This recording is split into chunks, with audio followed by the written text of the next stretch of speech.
नमस्कार विद्यार्थी मित्रो, बी एड प्रवेश 2025-26 या संदर्भात आपण व्हिडिओ पाहत आहोत. आपण जर आमच्या चॅनलवरती नवीन असाल तर कृपया चॅनलला सबस्क्राईब करा. तसेच व्हिडिओ आवडल्यास नक्कीच मित्रपरिवारामध्ये शेअर करा. तर बी एड कोर्स 2025मध्ये किती वर्षाचा असेल हे आपण ह्या व्हिडिओमध्ये पाहूयात. विद्यार्थी मित्रो, बी एडसाठी जी पात्रता आहे ती म्हणजेच पदवी, ज्याला आपण बी A, B com, B S C असं म्हणत असतो. तर बी एसाठी बी एड प्रवेशासाठी 50% जागा ह्या रिझर्व असतात. बी कॉमसाठी 10% जागा, तर बी एस सी म्हणजे सायन्ससाठी 40% जागा रिकाम्या असलेल्या सीट्स अवेलेबल असलेल्या आपल्याला पाहायला मिळतात. म्हणजे सर्वाधिक जो कोटा आहे तो आर्ट्सच्या विद्यार्थ्यांसाठी बी एडला प्रवेश घेण्यासाठी आहे. सर्वात कमी कोटा हा बी कॉमच्या विद्यार्थ्यांना प्रवेश मिळवण्यासाठी आहे.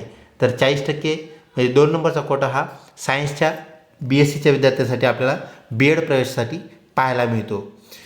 बी एडचे जे प्रवेश घेण्यासाठी महाविद्यालय आहेत तर त्यामध्ये शासकीय कॉलेजेस ज्याला आपण म्हणत असतो म्हणजेच गव्हर्मेंट कॉलेज, त्यानंतर अनुदानित म्हणजेच गव्हर्मेंट ॲडेड कॉलेज, आणि त्यानंतर विनानुदानित म्हणजेच गव्हर्मेंट अनएडेड कॉलेजेस असे आपल्याला 3 प्रकार पाहायला मिळतात.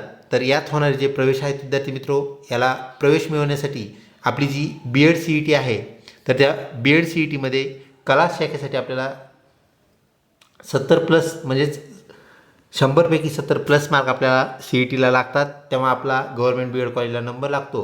बी कॉमवाल्यांसाठी हे पर्सेंटेज थोडं हाय जातं. 75+ म्हणजे 75पेक्षा जास्त मार्क्स त्यांना पहिल्या लिस्टमध्ये गव्हर्मेंट बी एड कॉलेजला नंबर लागण्यासाठी लागतात.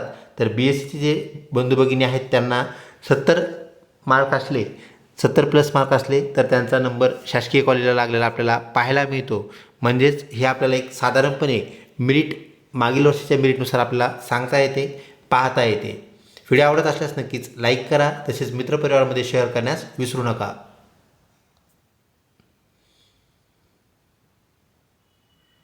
प्रवेश मिळवण्यासाठी आपल्याला जी सी ई टी द्यावी लागते ती म्हणजेच B Ed C E T, जी की येत्या मार्च महिन्यामध्ये होणार आहे.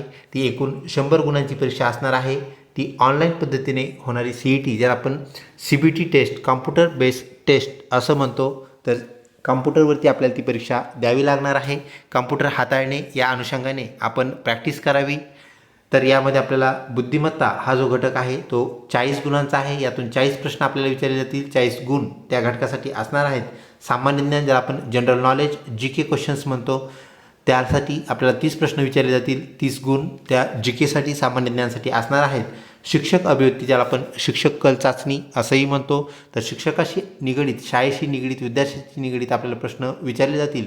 एकूण 30 प्रश्न विचारले जातील आणि 30 गुण त्या प्रश्नासाठी असतील. म्हणजेच 40 अधिक 30 अधिक 30 म्हणजेच एकूण 100 गुणांची आपली ही B Ed C E T होणार आहे.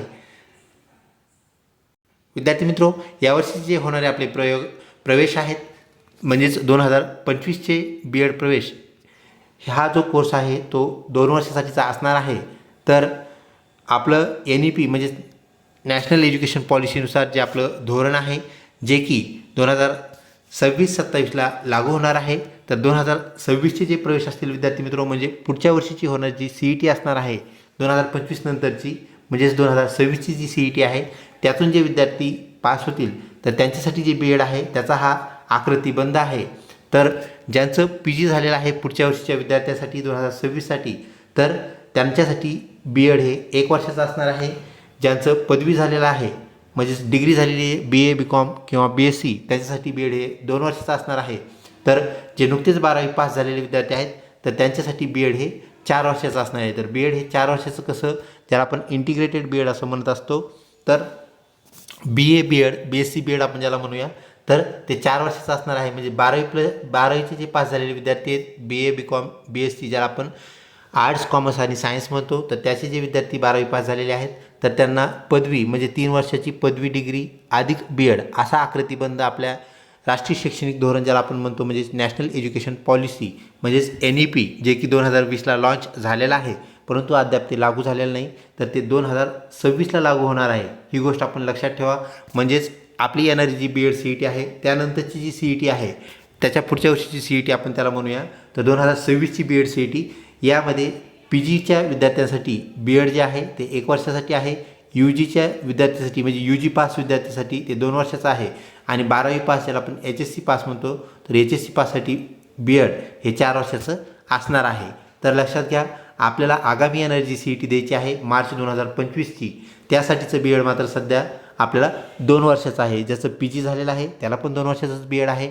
ज्याचं डिग्री झालेलं आहे BA BCom BSc त्याला पण BEd 2 वर्षाचंच आहे. म्हणजे 2 वर्षाच्या कोर्ससाठी आपल्याला येणारी मार्च 2025ची CET द्यायची आहे. त्यानंतरचा आकृतीबंध आपल्याला 2026ला बदललेला पाहायला मिळेल. व्हिडिओ आवडला असल्यास नक्कीच लाईक करा आणि चॅनलला सबस्क्राईब करण्यास विसरू नका. लवकरच भेटूया माहितीपूर्ण व्हिडिओमध्ये. तोपर्यंत धन्यवाद.